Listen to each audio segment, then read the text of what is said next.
Hi friends, ఎలా ఉన్నారు? బాగున్నారా? ఈరోజు మా ఇంట్లో గుత్తి వంకాయ కూర అండి. కూర అయితే చాలా చాలా బాగుందండి.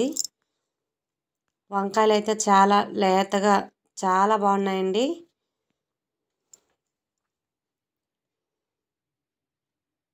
గుత్తి వంకాయ అయితే నోట్లో పెట్టుకోనే కరిగిపోతుందండి, అంత బాగా ఏగింది వంకాయ అయితేను. లేత వంకాయలు తెచ్చారండి మా ఆయన. చూసారా వంకాయలు అయితే, చూసారా ఎంత లేతగా ఉన్నాయో. దాంట్లోకి మసాలాలు చూసేద్దామా. జీడిపప్పు, ఎండు కొబ్బరి, గసగసాలు, చెక్క, లవంగాలు, వెల్లుల్లిపాయి, చిన్న అల్లం ముక్క అండి. అల్లం ముక్క అవన్నీ మిక్సీలో వేసుకోవాలండి. దాంతోపాటు ఒక టమాటా, 3 పచ్చిమిరపకాయలు, ఒక ఉల్లిపాయ, ఉప్పు, కారం కూడా వేసుకొని మొత్తం మిక్సీ వేసుకోవాలండి.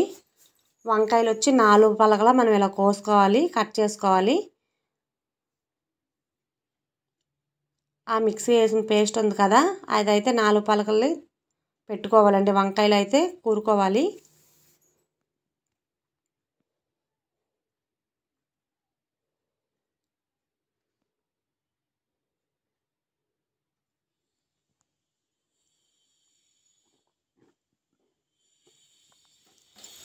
మొత్తం వంకాయలు అయితేను చూసారా అన్నిటికి ఇలా పెట్టేసుకోవాలండి. ఇప్పుడు ఆ కళాయి పెట్టుకొని కావలసినంత నూనె పోసుకోవాలి.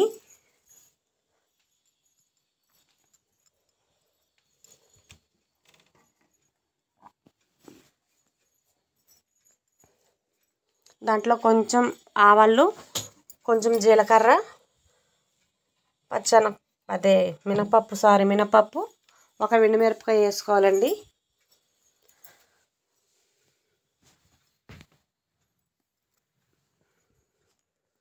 కొంచెం కరివేపాకు కూడా వేసుకొని ఇప్పుడు వంకాయలు అయితే వేసుకోవాలండి.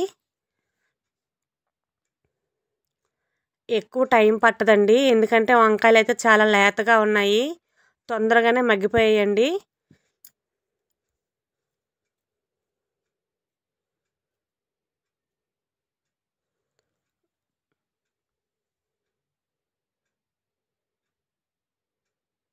ఇప్పుడైతే మూత పెట్టుకొని ఇప్పుడు వంకాయలు తిరగతిప్పుకోవాలండి. అలా మార్చుకోవాలి. ఒక సైడు వేగాయి కదా, ఇంకో సైడు మార్చుకోవాలండి.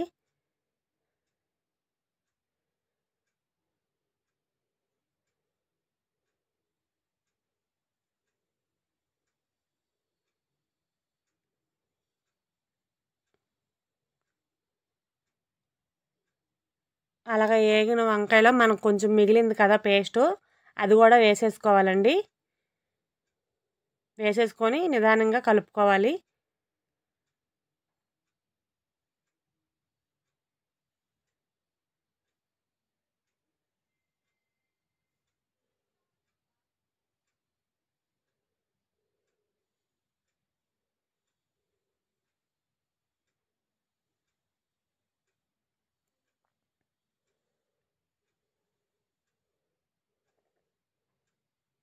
చూసారా కూర అయితే రెడీ అయిపోయిందండి. అప్పుడే కరెంట్ పోయిందండి, అందుకని చీకట్లో ఏం కనిపించలేదు. మళ్ళీ వచ్చింది. చూసారా కూర అయితే రెడీ అయిపోయిందండి. ఉంటే కొత్తిమీర, గరం మసాలా కూడా వేసుకోవచ్చు, నేనైతే వేయలేదు.